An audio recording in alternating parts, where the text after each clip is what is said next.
Hi అండి, అందరికీ నమస్కారము. నేను డాక్టర్ జాహ్నవి, ఊపిరితిత్తుల వైద్య నిపుణురాలిగా విశ్వభారతి మెడికల్ కాలేజ్ మరియు జనరల్ హాస్పిటల్ నందు వర్క్ చేస్తున్నాను. నేను ఈరోజు మాట్లాడబోతున్న టాపిక్ ధూమపానము మరియు పొగాకును మానేయడం ఎలా. ధూమపానం మానేసిన తర్వాత మన శరీరంలో కలిగే ఆరోగ్య ప్రయోజనాల గురించి డిస్కస్ చేద్దాం.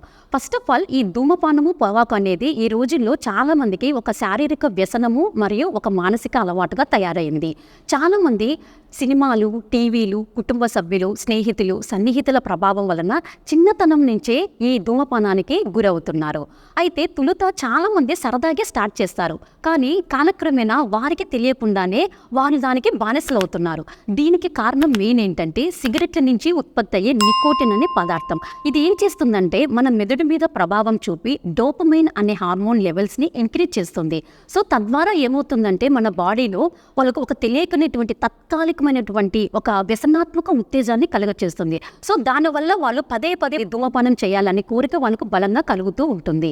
అయితే WHO ప్రకారము ప్రతి ఏడాది మన భారతదేశంలో ఇలా బానిసలైనటువంటి వారిలో ధూమపానానికి 1.3 మిలియన్ల మందికి పైగా ప్రాణాలు కోల్పోతున్నారు. ఈ సిగరెట్టే కాదు, బీడీనే కాదండి, సిగార్స్ కావచ్చు, చుట్టా కావచ్చు, హుక్కా కావచ్చు, ఏ రూపంలో తంబాకు, ఖైనీ, గుట్కా ఏ రూపంలో తీసుకున్నా అది శరీరానికి హానికరమేనండి. అయితే ఇప్పుడు మనం ధూమపానం వల్ల వచ్చే కొన్ని హానికరం గురించి తెలుసుకుందాము. ఇవి మన శరీరంలో దాదాపుగా ఏ భాగానికైనా క్యాన్సర్స్ కలుగజేస్తాయి.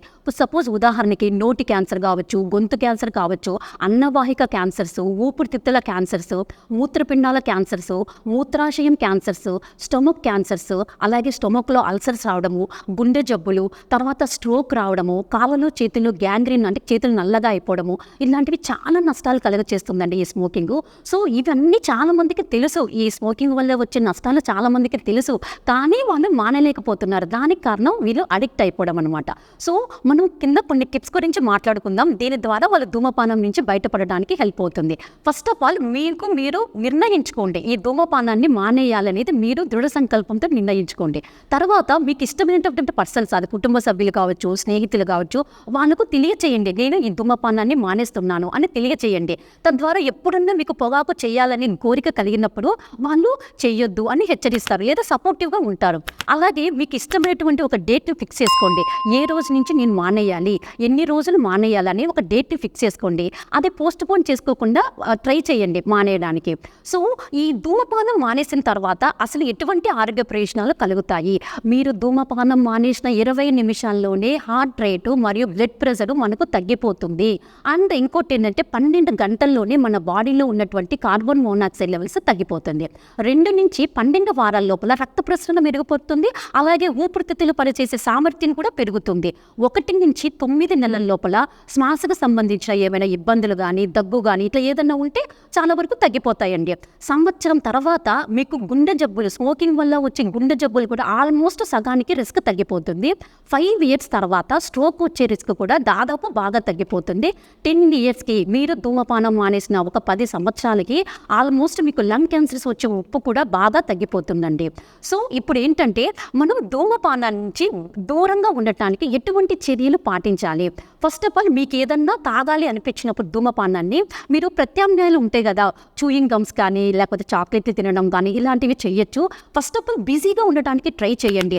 వ్యాయామం అంటే చిన్న చిన్న వాకింగ్ కావచ్చు, జాగింగ్ కావచ్చు, అలా చేయడం కానీ, లేకపోతే ఏదైనా తాగాలనిపించినప్పుడు డాక్టర్స్కి ఫోన్ చేసి సలహా తీసుకోవడం కానీ, మీ కుటుంబ సభ్యులకు ఫోన్ చేయడం కానీ, లేకపోతే ప్రతిరోజు అట్లీస్ట్ ఒక 3 to 5 minutes ధ్యానం చేయండి. దాని ద్వారా ఏంటంటే మీకు మనసు కంట్రోల్ చేసుకునే కెపాసిటీ పెరుగుతుంది. అలాగే ఏంటంటే కనుక వాటర్ ఎక్కువగా తీసుకోవడానికి ట్రై చేయండి. ఇట్లా చిన్న చిన్న చర్యలు కూడా మీరు పాటించవచ్చును. సో ఈ ధూమపానం మానేసిన తర్వాత ఎవరన్నా మీకు ఇచ్చినప్పటికీ మీరు వద్దని చెప్పండి. మీకు ధూమపానం మానేసిన తర్వాత చిన్న చిన్న సమస్యలు ఎదుర్కోవచ్చు. అవేంటివి? టెన్షన్ పడిపోవడము, చిరాకు రావడము, ఒత్తిడికి గురవడము, ఏకాగ్రత కోల్పోవడము, ఇలా వచ్చినప్పుడు చాలామంది ఏంటంటే మళ్ళీ తీసేసుకోవడం స్టార్ట్ చేస్తారు. కానీ మీరు చేయాల్సింది అది కాదు. నికోటిన్ రీప్లేస్మెంట్ థెరపీ అనేది ఒకటి ఉంటుందండి. ఇందులో ఏం చేస్తారంటే నికోటిన్ని వేరే ఫామ్స్తో ఇవ్వడం జరుగుతుంది. అవి చూయింగ్ గమ్స్ కావచ్చు, లేకపోతే వచ్చి లొసెంజెస్, స్ప్రేస్, ఇన్హేలర్స్ కావచ్చు, ప్యాచెస్ కావచ్చు. ఇలా ఈ నికోటిన్ రీప్లేస్మెంట్ థెరపీ అనేది చాలా మందికి హెల్ప్ అవుతుందండి దీని నుంచి బయటపడటానికి.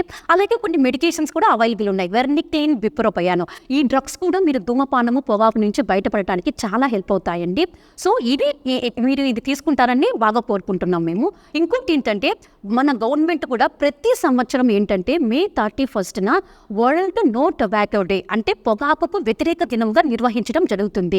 ఇందులో ఏం చేస్తాము, పొగాకు అనేది మీకు మాత్రమే హానికరం కాదు, మీ చుట్టుపక్కల వాళ్ళకి, ప్రజలందరికీ, సమాజానికి ఎంతవరకు హాని కలిగచేస్తుంది అనేది ఈ రోజున మనం డిస్కస్ చేయడం జరుగుతూ ఉంటుంది.